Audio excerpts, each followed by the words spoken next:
Well, hello everyone. My name is Jasmin, and I get a little nervous sometimes when I speak in front of people.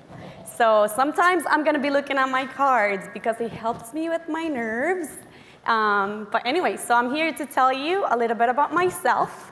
I'm going to talk a lot about myself. So hopefully it's something that you guys can relate to. So that it doesn't get too boring.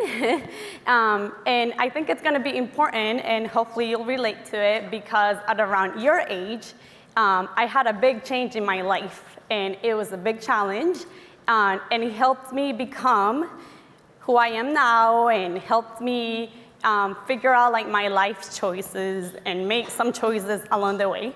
So that's me when I was probably 3 years old.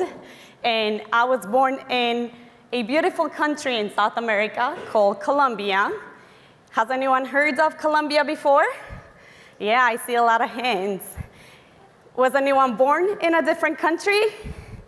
Yeah, I see a few hands. Good. So I was in Colombia until I was 15 years old. So as you can imagine, like I had a lot of friends. I was culturally immersed, right? Like I have friends, I had things that I like to do, I had my family there, like I spoke Spanish there, like my life was kind of like on a path, right? Like I was going to school, like I liked my teachers, like I knew what high school I wanted to go to, like that sort of thing, right? And there were things, so can I go back to that? Sorry, so I missed my point. So what my point was with this slide is everyone has an origin. All of us has an origin. And whether it's this country or another country, we all have an origin, right? So it's something that belongs to us and will stay with us all of our lives. So it is important that regardless of our origins, we learn to recognize the things that we like and the things that we're good at. Sometimes those two match, and that's a great thing. So when I was in Colombia, the things that I loved to do were math. I loved math, and I was good at it, right? So maybe that's why I liked it. How many of you like math? How many of you are good at it? Same hands, yay, that's awesome. Okay, I also loved Spanish, right? Like I loved writing in Spanish, I loved reading in Spanish, and the reason why I liked it so much is because I could be creative with it, like I can kind of like make things up along the way, like kind of like you guys created those, what are those, the avatars, or yeah. So I was able to do that with writing, and I really loved it. I also love to dance. How many of you like to dance? Hopefully everyone likes to dance because it's awesome. Okay. And I also loved soccer. So those were the things that I liked. And I think for all of you guys, like that, you should be trying, you know, as you're going on with your life, like trying to find those things that you like and you're interested in and like passionate about. So I'm going to tell you a little secret story about Spanish and writing. I liked it so much that I always wanted to be a writer, right? I'm not a writer, but that's what I always wanted to do when I was a kid. And little secret, when I was around your age, like 8th grade, in my city, there was like a writing competition, you know, for my age. And 2 of my stories got picked for you know, to one, like, a bunch of stories got picked, but 2 of mine also got picked. And I was published, 2 of my stories were published in a book, and they were kid stories, so that was kind of cool. So all of you, and also about math, I was so good at it that I also won a math competition when I was a kid. And my point with that is, you know, you should be finding opportunities to kind of like reinforce your passions and show yourself that you're good at it or that you like it enough, and like just keep trying and do things like that. So we'll go on to the next slide. So, you know, as life is, sometimes life gives you challenges. At around your age, when I was 15 years old, my parents decided that they wanted to come to the US. For good reasons. just like other people have moved to the US, they wanted to give us better opportunities, and they also wanted to find better opportunities. So we moved to the US. It was a new challenge. We moved to a small little state called Rhode Island, which is not an island, in case any of you didn't know that. But, and like I said, we were looking for better opportunities. I didn't know any English at all, and it was a new world. I didn't have any friends. I didn't have a house. I didn't have all the things and toys and things that I liked. We weren't able to bring all those with us. But challenges like that tells us, like, they show us something, right? Like, that life doesn't stop, like, it keeps going, right? So it's up to us to keep moving forward and understand that it doesn't stop there, and we need to try to find all those things that we liked in the new place that we're in. So it was time for me to take on a new challenge, right? Like, I was in a different country, and now I had to learn English and try to find all these things that I liked, right? So what were the things that I liked? I liked math, I liked Spanish, and I liked soccer, and I liked dancing, right? The good thing with math is that it's kind of like universal. So the language didn't really pose so much of a barrier for me to continue to be successful in math. So that was good. The Spanish part of it, I kind of like had to put aside a little bit, because now I had to focus on trying to learn English, right? Like, I needed to be understood, and I also needed to understand everyone and to be successful in high school and be able to continue on with my life. That's something that I had to learn, right? I had a couple of challenges moving in high school. I was set back a couple of years because of my language deficiency. So 2 years back, I also was put into an ESL program, which is English as a Second Language. And what, at the time, I don't know if it has changed, but what that consisted of for my school is all of my classes were in Spanish, all of them, like math, physics, everything was in Spanish, history, and then I was taking 1 or a few hours of English classes where they would teach you how to write in English, and they would teach you how to speak in English. To me, and I don't know if, okay. So to me, that was kind of a setback, because in the courses that I was taking, I felt like a little bored, like I wasn't getting challenged enough, because I was set 2 years from my current time. Everything was kind of like a review. Like, I've already seen it, I've already done that math, like I already know that history, like da-da-da-da. And in the English class, because everyone in my class also spoke Spanish, we weren't trying, like we were talking in Spanish to each other, right? So it was kind of challenging for me to learn. So what I decided to do, and it's not typical, like a lot of the kids didn't do it at the time, so I needed a lot of support from mentors that I've made along the way in the high school and my parents. I decided to take myself out of the ESL program and put myself into the regular program. So that was a challenge, because everyone else was American and like completely submerged in the culture. But what that allowed me to do is it allowed me to challenge myself and push myself to speak it and push myself to understand it. And while it was tough, I learned much quicker than I was in the program that I was before. And at the same time, I was still continuing to succeed in math, which kind of like reinforced like those passions and like the things that I liked, and kind of like made me feel good about myself and what I was doing. So I had some wins, and like I was also learning along the way. And then what I also try to do is I enrolled myself in an AP English course. And it was a writing course, so I was not as bad writing English as I was speaking it or understanding English.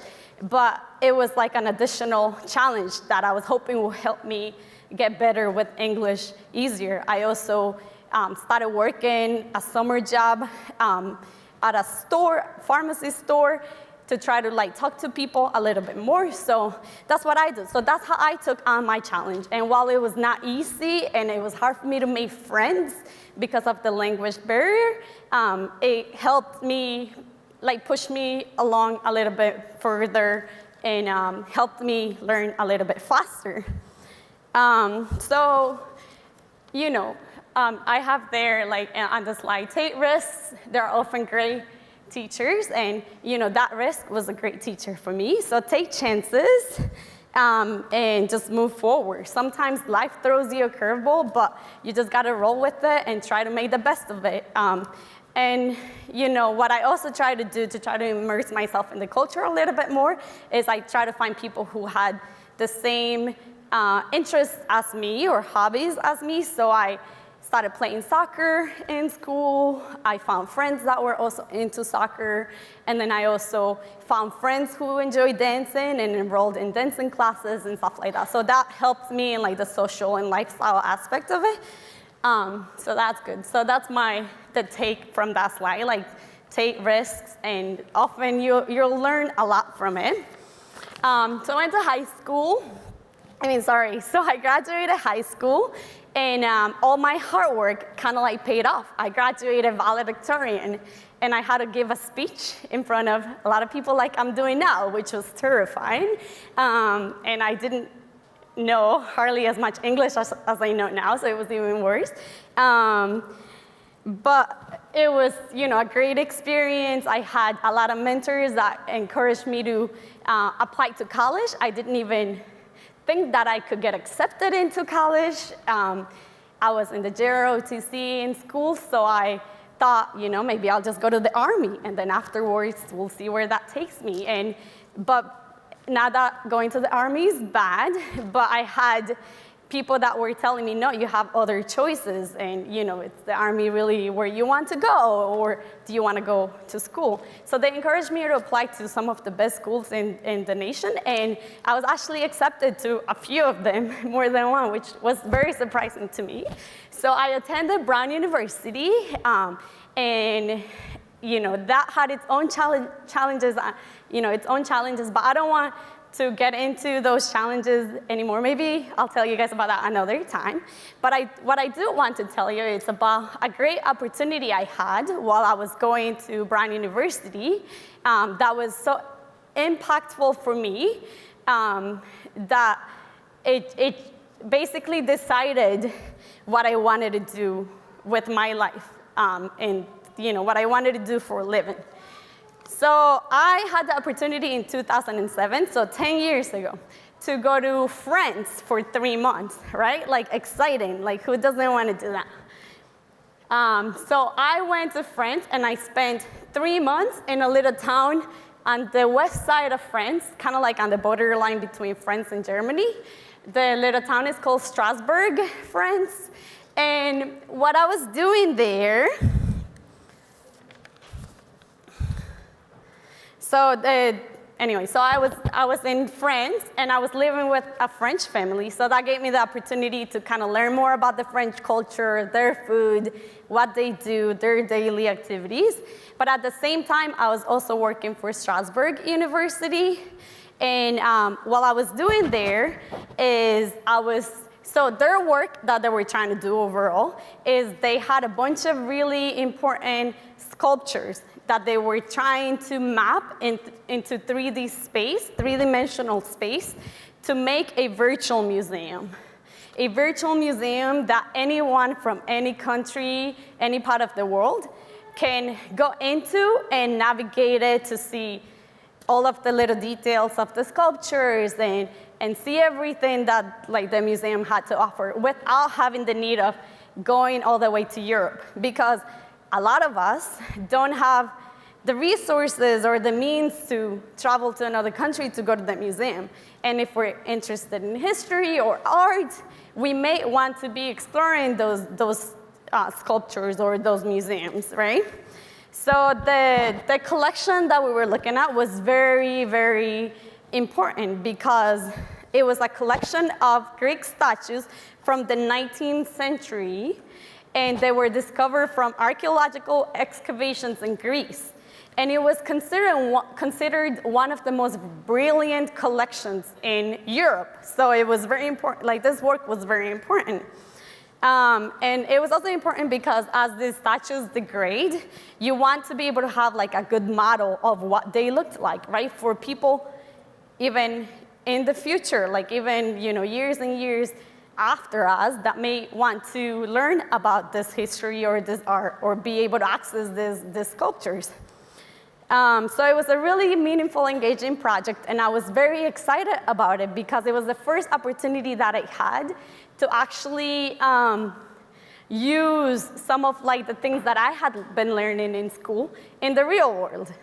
And that's a really unique opportunity to be able to do that. Not only do that, but do it in Europe. Like that was really cool to me. I've never been to Europe. It was my first time outside of the US or, besides being born in Colombia. So I had a lot to learn because I've never done anything like this before, but I'll tell you a little bit about what the process was that we had. So the process of collecting all the data to create this 3D models was first you had to scan all the statues. So we were using what is called a terrestrial laser scanner. It looks like that, and that's kind of like what my job office looked like at the time. This type of scanners in the past, they were used mainly for architectural engineering purposes. So they were meant to scan bigger buildings, and now we were trying to use it for different applications. The application now was to try to scan and model like smaller statues, kind of like my height or maybe a little taller, right? So the way that the scanner works is that it sends an infrared beam into the center of a rotating mirror, and then the mirror deflects the laser back onto the statue, and then the statue deflects it back onto the scanner, and then you try to measure like the distance from the statue up to the scanner. So then that's what it gives you. It gives you the distance of whatever point it's on the statue to the scanner. Does that make sense? Okay. And you couldn't just do it on one side because we're trying to model the entire statue. So you have to do it a bunch of different times from different places. So what we did is we placed like little spheres near the statue, and we always, with every scanning, we always kind of like how to get the spheres so that we can, later when we're remapping it together, we could correlate those spheres to the data points that we're getting, right? And it scans about 2 million points. So every pass around, it was like 2 million points, which we called a point cloud. And it's like, it scans at a rate of about 300,000 points per second. And we did it about 5 times. So we have about 5 times 2 million points, right? Because we have to do each side, and we have to correlate the little spheres that we put around. Does that make sense? Or is that too much? Okay. And then, we take that data and we map it into 3D space, which if you're just doing it, going straight from data to 3D mapping, there's 3D mapping software that's available already. The one that we use is called 3D Reshaper. So anyway, so that's what we did. So that's so this is what the statue looked like. And then that's what it looks like. Like those are the points that we get from the laser scanner. And that's just one side, right? And then if you put it straight into the 3D mapping software, that's what you get, right? So you can see it's not very good. Is it good? It's like even the areas that are supposed to be flat are like kind of like rough, right? Like there's not a lot of detail. Like it's really bad. And the reason why it's so bad is because the points, or when you go to measure that distance, the points that you get are not extremely, like they're not all accurate. So maybe you have 2 million points, and maybe this point it's a little bit off by, it's higher or is lower or it's a little bit to the right, to the left, even if it's like a tiny bit, if each point is a little bit off, you have 2 million points that are off, it's really bad. Like you just get something that it's not, once you remap it, it doesn't look like you want it to look, right? So anyway, so we needed to get better, right? And that's what I was there to do. So then my job begins, and this doesn't look as exciting, but my job consisted of doing research and trying a lot of different methods and coming up with my own method, writing algorithms and like testing it out, taking the points and filtering the points to try to get a better result. So you do that through by using image processing techniques. And one of the techniques that you can use is called spatial filtering. And the most basic way of describing it is for each point, you look, so you have this point and that's the distance. You look at all of your neighboring points and look at what their values are. And based on everything that's around you, you take like a patch and you're like, okay, what are all these other points? Like, what are the values for all the other points? You try to determine what your point should really be. Like, is it off because maybe this is too high and all the other ones are like over here? Is it an off, like, is it not a good point? Like, should I throw away that point or should I adjust it by a little bit? And you adjust all of your points based on the points around you. So that's what you do. It's all trial and error. And what I liked about doing this work is that it brought me back a little bit to why I liked Spanish so much and why I liked writing. I liked it because it was creative. Like, I could be creative with it. And this allowed me to do the same thing. Like, I can make up my own algorithm. I can try different things. I can write code and make it the way that I wanted to. So kind of like brought me back to that passion a little bit of like being able to be creative and also use math. So it was kind of like the best of both worlds for me at the time. But this is one example of like the results that I was getting. So the top surface there, that plane, it's the initial 3D map. And then those are, the second one and the third one, those are like results from different algorithms. And then the last one was like the result from like a very final algorithm or, filtering technique that I use. So I don't know if you guys can tell, but it's much more smooth. It looks better to me, maybe not perfect, and that's fine. We don't have to be perfect every time. We always just have to show improvement, right?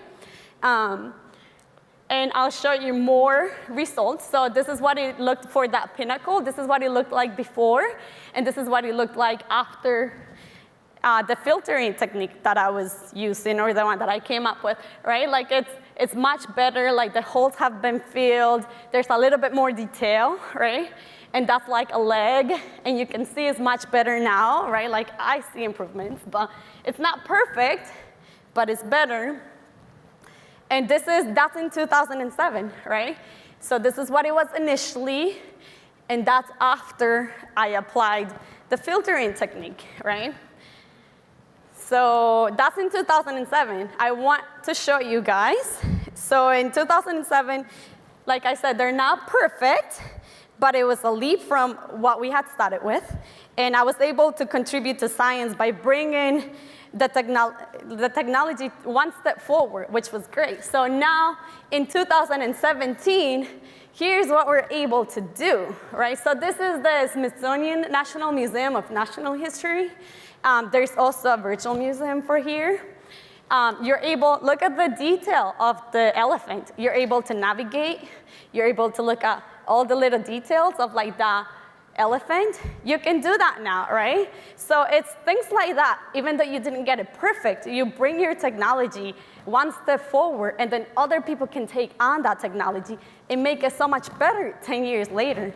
So it just goes to show that everything that you do contributes to science and contributes to everything else. So don't ever take the work that you do, even if it's not perfect, even if it's little, for granted, right? You're still helping out. So I wanted to show, and you guys, can ask, go to this museums now. You can go to visit, I heard this museum, you can go visit and do it online and go to every little room and see everything. So I thought it was really cool. I don't know what you guys think, but.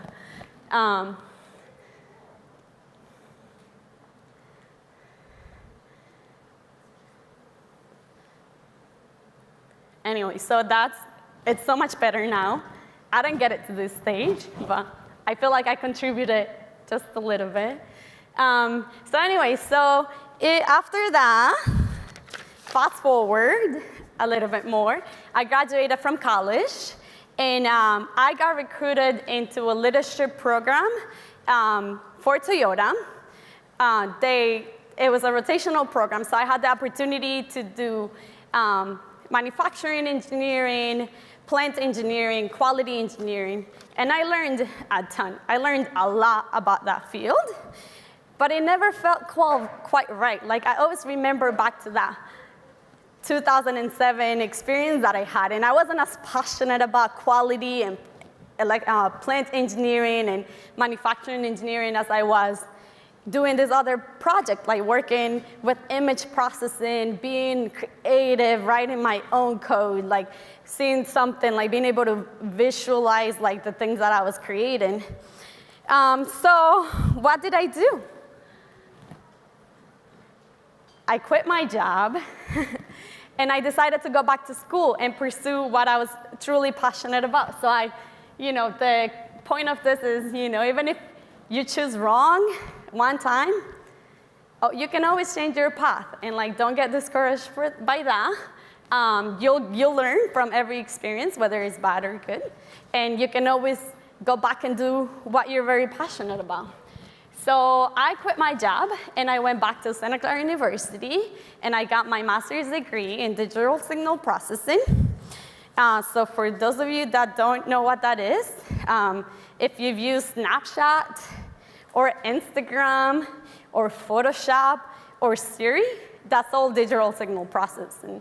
I did a really cool master's project where I was using image processing techniques to try to diagnose vocal fold abnormalities. So if your voice production is not completely right, or if you're having problems generating certain sounds, or one of your vocal cords is paralyzed, then you can use image processing techniques, just like I did with the virtual museum, to try to identify that. So that was really cool. And I also, what do I do now? I work for Apple as a software engineer. I'm in the video applications team, and I do image processing or video processing for the video applications. So if you guys have ever played with iMovie, creating videos, so I work on that. So the different effects that you can drop on, I work on those. I think of different effects that we can add onto it. The professional video editing software for Apple is Final Cut Pro. I work on that too. And if you guys have heard of the new little app, we have clips. You can also edit videos through that. I've also worked on that.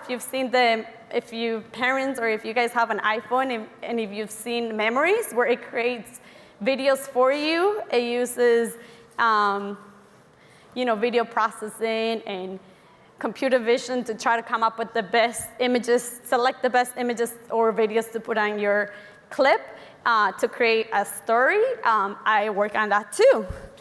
And so that's what I do now, and I'm very excited about what I do. I love it. I'm very passionate about it. So it's all been worth it, all the challenges. So was my path straightforward? Was it like this? Nope. It had a lot of ups and downs, and probably a lot of going back and wiggle lines. I should have added that. What am I going to do next? Who knows, right? Is it going to be straightforward? Probably not, right? So I want you guys to think about that, because what is your path going to look like? it going to be straightforward? Has it been straightforward? Probably not, but I don't want you to get discouraged by that, right? Because I was at times, but I still pushed through it. And look where I am now, right? And I'm doing something that I'm passionate about and that I'm excited for. And I can kind of speak English, I can kind of understand, so it's all good, right? So what are you gonna do? What are you gonna do next? Are you gonna be a teacher? Are you gonna be an engineer, an astronaut? It's all up to you guys. Everyone has their own path, and I just wanna leave you guys with that. Like, just find your passions, get excited, and don't get discouraged by your challenges that you face along the way.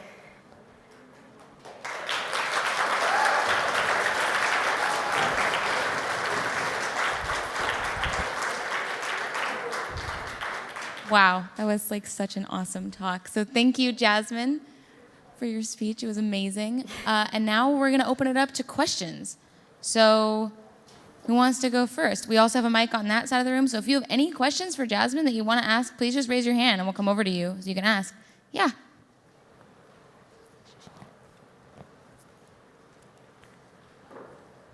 How did you know that Apple was your right job after you quit from Toyota? How did I know that Apple was the right job? I didn't know, and you never know, right? And the point is, it was a great opportunity that presented itself to me, and the job sounded super interesting when it was told to me, and I took on the opportunity. And just like Toyota, it could have been that I started the job and I'm like, I don't like this, I'm not excited about it. And if that was the case, then what should I have done? Look for a different opportunity somewhere else and just move on. And I don't think you know until you're there doing it, right? But if from the beginning it doesn't sound exciting to you, when they're like, hey, do you want to come do this job and you're going to be doing such and such, and you're like, I don't know, then maybe you should look for something else and not even start that opportunity. Awesome question. Who else? Who has a question? Both sides. Anybody can ask. Cool. Got one over here. Can I have Final Cut Pro for free? Do I? Anybody else have questions? I'm gonna plead the fifth. Yeah. Anybody else? What about this side, the quiet side of the room? Who has a question? Hi, I have a question. Yeah. Throughout your time at, let's say, Toyota, for example, did you have any mentors and that you were asking questions, that you were working with, that helped you decide along the way where to go? Yeah, so while I was in college, I also did other internships in my town, and in one of those jobs, like one of my bosses for one of those jobs, like he became one of like my biggest inspirations, and he became a mentor to me. So, and also my high school principal had always been one of like my mentors. So even though I moved from Rhode Island to California or other states within the country, I always kept in touch with those people, and it's important to build and maintain those relationships, because those are the people that you can always go back to and ask questions when you're doubting yourself, or when you're like, okay, am I doing the right thing? Or so yeah, I did, and I always kind of like went back to them and asked them for their advice and what they thought. So those people were important to me. And while I was at Toyota, I met my husband, which is in the back. And he also has been a great mentor and supporter for me. So he's the one that pushed me to go back to school and do what I was more, like, the things that I was more passionate about. So thanks to him and his support, I was also able to do that, so. Great question. All right, we have another one over here. And then. Why did you decide to move from Rhode Island to California? I didn't decide. When I got offered the job, when I was recruited into the opportunity with Toyota, it was a rotational program, so you didn't really decide where you went, but it was a great opportunity. And they initially sent me to Kentucky, and then they sent me to Texas, And then finally they sent me to California, and then I stayed because California is awesome and I fell in love with it. So that's why I'm still here. Did you mostly do writing and math for your subjects, or did you do more than just that, mostly? Like in high school or middle school? In high school, I did everything because I think it's a requirement for everyone to do everything. But when I was back home, those were my favorite topics and subjects. So I loved to write in Spanish. I don't write as much in English anymore. And I loved math, and I'm still doing math, so. So when you were a kid, what did you like to dance? What do I like to dance? Okay, my favorite is salsa. I was actually a semi-professional salsa dancer, but I won't show you guys. But yeah, so that's my favorite. So when I was in college, like I did a lot of salsa dancing, and I was in groups, and I performed, and I did stuff like that. What do you like to dance? Indian music? Oh, Indian music is awesome too. Yeah. All right, any more questions? You guys can ask Jasmine anything. All right, we have one in the back and one over there. You go ahead first. So when you would take challenges, did someone inspire you to take challenges, or did you just like taking challenges? I had to learn to take challenges, right? When you are initially faced with a challenge, you kind of like get down on yourself and like you think that you're unable to do it. So I had to learn to kind of like push myself forward. Like I used my parents' encouragement and like the people that you always surround yourself with people that love you and use them as positive energy to push you forward. So I used my family and my basically my family, because I was alone in this country, to kind of like push me forward and help me understand that I can do it, that I can succeed, and that I can get through my challenges. So that's kind of like what I had to do. So I had to learn it, and then once I learned it, then as life goes on, then you're better at taking challenges and facing them when they first come to you. All right, and then I have one more over here. Did you keep in touch with your friends back in Colombia after you moved here? I did, and I still have a lot of friends in Colombia that whenever I go back, I see them and I visit them. But yeah, I did. All right, and I have one final question to wrap it up. It sounds like you're interested in a lot of different things, and you always have been, which is great. So what are some words of encouragement or advice you would give to somebody who's like not sure what they want to do, maybe likes a lot of things? What would you tell them? I would tell them to explore. I mean, this is your opportunity to explore. Explore everything that you like. Take all the classes that you can. Like, seize off the opportunities that you get, and then eventually something will click, like, oh, this is the one that I really want to pursue more of, or like I want to spend more of my time doing this thing versus some other one. But yeah, right now it's your opportunity to like explore everything and figure out like what are the things that you really like. Awesome. Thank you so much. Let's all give another huge round of applause for Jasmine. She's so great. Thank you, guys.